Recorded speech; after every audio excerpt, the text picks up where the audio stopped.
السلام علیکم، میں ہوں مرتضی راجپر۔ آپ دیکھ رہے ہیں the news with Murtaza Rajpar. آج کا ہمارا تجزیہ ہے پاکستان میں 45 لاکھ بے روزگار نوجوان۔ آخر اصل مسئلہ ہے کیا؟ ہم اس پہ آج گفتگو کریں گے۔ پاکستان میں اس وقت 7.5 کروڑ کام کے قابل لوگ موجود ہیں، لیکن ان میں سے 45 لاکھ بے روزگار ہیں۔ 45 لاکھ گھروں کے چولہے ٹھنڈے ہیں اور اس پر حکومت، سیاسی جماعتیں اور معاشرہ سب خاموش ہیں۔ آج کی ویڈیو میں ہم جانیں گے کہ یہ نوجوان کیا سوچ رہے ہیں، اس کا معاشرے پہ کیا اثر ہو رہا ہے اور اس مسئلے کا آخر حل کیا ہے، اصل صورتحال کیا ہے۔ پاکستان میں 15 سے 24 سال کے 60% آبادی میں سے 11% بے روزگار ہیں۔ انتہائی ضروری اشیاء کی قیمتیں آمدنی سے کہیں زیادہ ہو گئی ہیں۔ حکمران اور میڈیا اس حساس مسئلے پر خاموش۔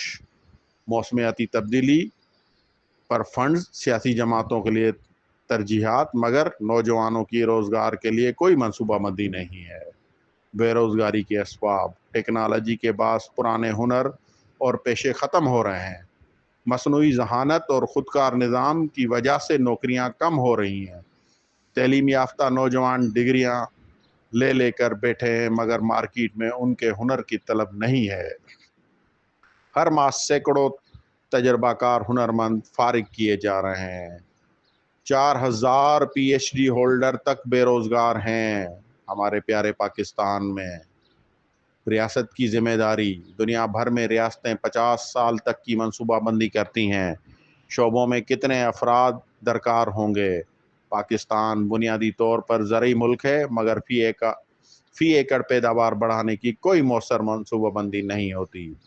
مدنی ذخائر کی بات تو ہوتی ہے، مگر یونیورسٹیوں میں ان کے مطابق تعلیم نہیں دی جا رہی۔ آن لائن کاروبار کی بھیڑ چال اور یوٹیوب، ٹک ٹاک ہر وقت ضائع ہو رہا ہے، جبکہ کوئی مثبت معاشی سمت نہیں ہے، نہ گورنمنٹ کر رہی ہے۔ اس کا معاشرتی اثر: نوجوان مایوس اور ذہنی دباؤ کا شکار ہو رہے ہیں۔ اسٹریٹ کرائم، علیحدگی پسند تحریکوں اور جرائم پیشہ گروپوں میں شامل ہونے کی بڑی وجہ بے روزگاری ہے۔ بلوچستان، سندھ اور KP کے اور دوسرے علاقوں میں لسانی، نسلی اور فرقہ وارانہ تعصبات بڑھ رہے ہیں۔ افرادی اور قدرتی وسائل ضائع ہو رہے ہیں۔ گورنمنٹ ادارے بند کر رہی ہے، ان سے بے روزگار کر رہی ہے لوگوں کو۔ آگے راستہ کیا ہے؟ حکمران، سیاسی جماعتیں اور میڈیا کو خبردار کرنا ہوگا کہ کس شعبے میں کس ہنر کی ضرورت ہے۔ تعلیم اور ہنر میں ہم آہنگی پیدا کرنی ہوگی تاکہ نوجوان ڈگریاں لے کر ہاتھ پر ہاتھ دھرنے نہ بیٹھیں۔ ملک میں ملکی اور غیر ملکی سرمایہ کاری بڑھانے اور معاشی سرگرمیاں پیدا کرنے کی ضرورت ہے۔ نوجوانوں کی صلاحیتوں کو بروکار لانے کے لیے رہنمائی، سہولیات اور ماحول پیدا کرنا ہوگا۔ آپ کے خیال میں 45 لاکھ بے روزگار نوجوانوں کی حالت کس کی ذمہ داری ہے؟ کیا یہ بے روزگار پاکستان کے لیے سب سے بڑا خطرہ بنتے جا رہی ہے؟ اپنی رائے کمنٹس میں لکھیں۔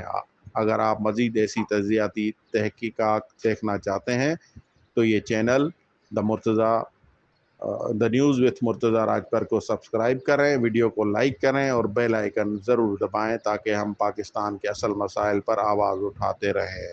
اللہ حافظ۔